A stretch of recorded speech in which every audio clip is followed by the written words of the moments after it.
छोटा पंछी, एक नन्हा पंछी जो अभी अभी अंडे से निकला था, पुराने ओक के पेड़ पर बने अपने घोंसले से बाहर झांका।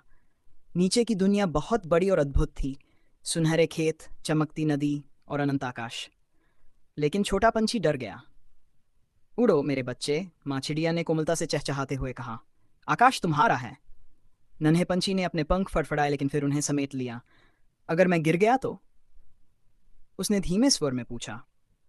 तुम गिरोगे, लेकिन सिर्फ एक पल के लिए, माँ चिड़िया ने मुस्कुराते हुए कहा। फिर तुम उड़ने लगोगे।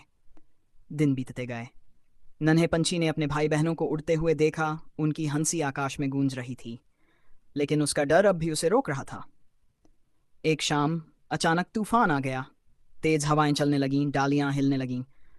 नन्हा पंछी घोंसले से चिपक गया, उसका दिल तेजी से धड़कने लगा।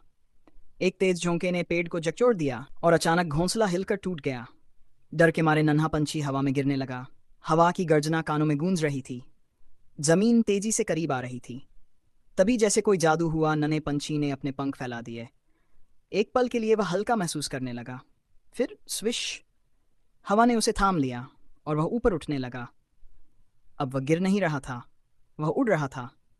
उसके मन में खुशी की लहर दौड़ गई। अब उसे डर नहीं लग रहा था, बल्कि आज़ादी महसूस हो रही थी।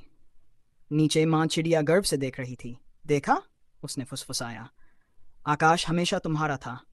और नन्हा पंछी जो अब निडर था, अनंत नीले आकाश में उड़ गया।